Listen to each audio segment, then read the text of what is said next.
2025వ సంవత్సరంలో తులారాశిలో జన్మించినటువంటి వారికి జనవరి మాసంలో గోచార ఫలితాలు ఎలా ఉన్నాయో తెలుసుకుందాం. ఈ జనవరి మాసంలో తులారాశి వారికి ముఖ్యంగా సూర్యుడు 3, 4 స్థానాలలో సంచరిస్తున్నాడు.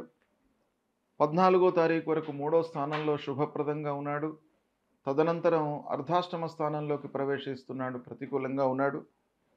కుజుడు 10 వక్రించి 9వ స్థానంలోకి వెళ్తున్నాడు.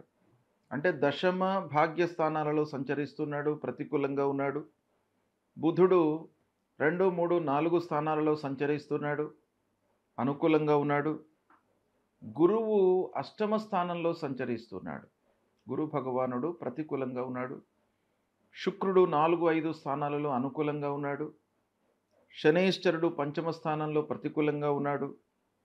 రాహువు 6వ స్థానంలో అనుకూలంగా ఉన్నాడు. కేతువు ద్వాదశ స్థానంలో ప్రతికూలంగా ఉన్నాడు. ఈ విధంగా గ్రహస్థితి ఉంది.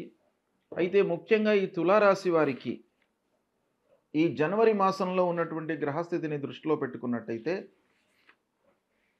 ఓవరాల్గా అనుకూలత ఎక్కువగా కనబడుతుంది.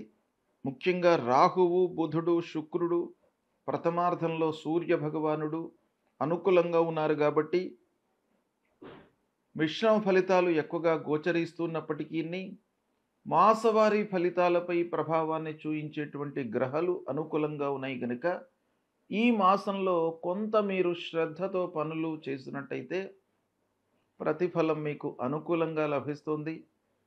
అయితే శుభ ఫలితాలు ఉన్నప్పటికీ మీరు ప్రయత్నం బాగా చేయాలి. ప్రయత్నం చేయకుండా ఫలితాన్ని ఆశించినట్టయితే అది అత్యాశనే అవుతుంది కనుక దాన్ని దృష్టిలో పెట్టుకొని మానవుడు ఎప్పుడైనా కూడాను ప్రయత్నం అనేది నిర్విరామంగా చేస్తూనే ఉండాలి. కాబట్టి ఈ ప్రారంభించినటువంటి పనులు సకాలంలో పూర్తి చేస్తారు, ప్రణాళికాబద్ధంగా పనులు చేస్తారు, తదనుగుణంగా సత్ఫలితాలను పొందుతారు. నలుగురితో చర్చించి, అనుభవజ్ఞులతో చర్చించి నిర్ణయాలు తీసుకుంటారు. తద్వారా మీకు సరి అయినటువంటి సమయంలో నిర్ణయాలు తీసుకోవడానికి ఆ చర్చలు మీకు ఉపయోగపడతాయి. తదనుగుణంగా మీకు ఫలితాలు కూడాను అనుకూలంగా ఉంటాయి. ఇక ఇంటి వాతావరణం మీకు చాలా అనుకూలంగా ఉంటుంది. ఈ మాసంలో 4, 5 స్థానాలలో శుక్రుడు సంచరిస్తున్నాడు కనుక భార్య, పిల్లలు, కుటుంబ పెద్దలు అందరూ కూడాను మీకు అనుకూలంగా ఉంటారు. బయట ప్రపంచం ఎలా ఉన్నప్పటికీ మీరు ఇంటికి వచ్చిన తరువాత సంతృప్తిగా, ఆనందంగా ఉండడానికి అవకాశాలు ఈ మాసంలో ఎక్కువగా ఉన్నాయి. అందరి సహకారం లభిస్తుంది. స్వయం వృత్తిలో ఉన్నటువంటి వారికి ఈ మాసం అనుకూలంగా ఉంటుంది. మాసవారీ ఫలితాలు అనుకూలంగా ఉన్నాయి. ఈ గ్రహాలు సూర్య భగవానుడు, బుధుడు, శుక్రుడు, రాహువు ఇలా ఈ నెలపైన ప్రభావాన్ని చూయించేటువంటి గ్రహాలు మీకు అనుకూలంగా ఉన్నాయి కాబట్టి ఈ కార్నర్స్లో మీకు స్వయం వృత్తిలో ఉన్నటువంటి వారికి బాగా కలిసి వస్తుంది. ఆదాయం సంతృప్తికరంగా ఉంటుంది. ఉద్యోగస్తులకు ఆఫీసులో మిశ్రమమైనటువంటి ఫలితాలు ఉన్నాయి కాబట్టి ఉద్యోగస్తులు కొంత జాగ్రత్తలు తీసుకోవాలి. ప్రథమార్థంలో మీకు అనుకూలంగానే ఉంటుంది. తోటి వారితో మీరు సంయమనంతో ఉంటారు. చాలా అనుకూలమైనటువంటి ఫలితాలు ఉంటాయి. అయితే ద్వితీయార్థంలో అంటే 3, 4 వారాలలో కొంత విభిన్నమైనటువంటి ఫలితాలు ఉంటాయి. మీరు ఆశించిన దానికి, చేసిన దానికి కూడాను విభిన్నమైనటువంటి ఫలితాలు రావడానికి ఆస్కారాలు ఎక్కువగా ఉన్నాయి కాబట్టి కొంత జాగ్రత్తగా నిర్ణయాలు తీసుకోవాలి. ఇక అధికారులతో, హైఅప్స్తో ఉద్యోగస్తులు ముఖ్యంగా 2 స్టెప్స్ ఎప్పుడు కూడాను మీరు తీసుకుంటూ ఉండాలి.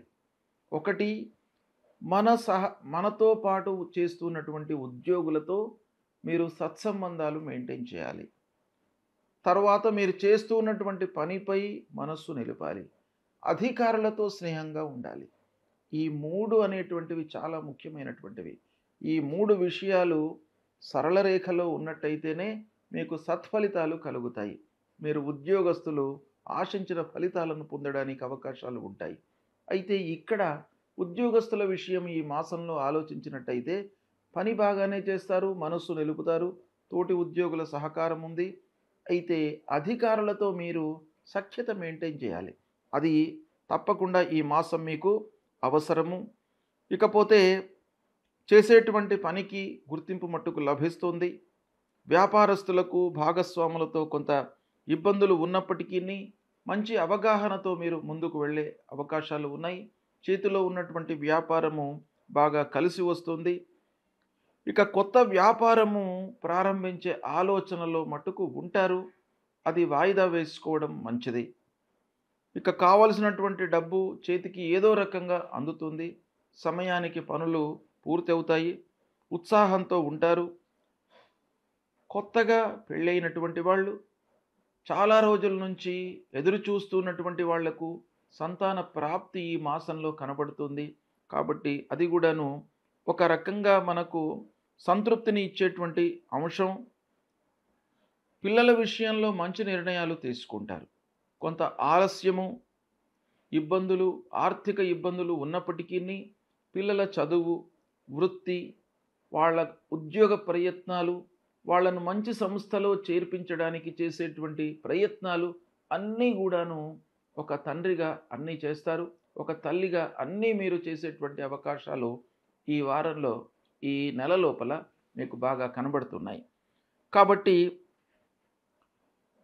ఇకపోతే చదువు పూర్తి అయ్యి ఉద్యోగ ప్రయత్నంలో ఉన్నటువంటి వారి విషయం ఆలోచించినట్టయితే ఉద్యోగము దొరుకుతుంది.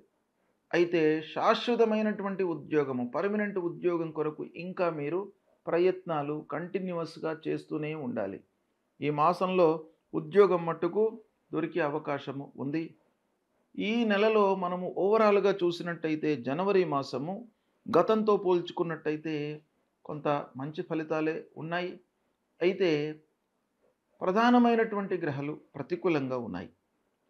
గురు అష్టమంలో ఉన్నాడు, పంచమంలో శని, అంగారకుడు, కేతువు, ఇలా ముఖ్యమైనటువంటి ప్రధానమైనటువంటి గ్రహాలు ప్రతికూలంగా ఉన్నాయి. కాబట్టి ఈ గ్రహాల కొరకై మీరు పరిహారం తప్పకుండా చేసుకోవాలి. అంగారకుడి కొరకై దశమ భాగ్యస్థానాలలో సంచరిస్తున్నాడు గనక సుబ్రహ్మణ్య స్వామి దేవాలయానికి వెళ్ళండి. సుబ్రహ్మణ్య స్వామిని కొలవండి. మీకు ఇబ్బందులు లేకుండా, ఆటంకాలు లేకుండా మిమ్మల్ని అనుగ్రహిస్తాడు. అదేవిధంగా గురు భగవానుడి నిమిత్తమై తల్లిదండ్రులను, సద్గురువులను, దత్తాత్రేయ స్వామి దేవాలయానికి వెళ్ళడము, దత్తాత్రేయ స్వామిని కొలవడము, దక్షిణామూర్తి స్తోత్ర పారాయణం చేయడము, ఇలాంటివి చేసినట్టయితే మీకు గురు భగవానుడి యొక్క అనుగ్రహం లభిస్తుంది. శని, కేతువు ఈ గ్రహాల నిమిత్తమై శివాలయానికి వెళ్ళండి. శివాలయానికి వెళ్ళినట్టయితే విఘ్నేశ్వరుడు ఉంటాడు. ఆదిత్యం అంబికాం విష్ణుం గణనాథం మహేశ్వరం అని అక్కడ మీకు శివ పంచాయతనం ఉంటుంది.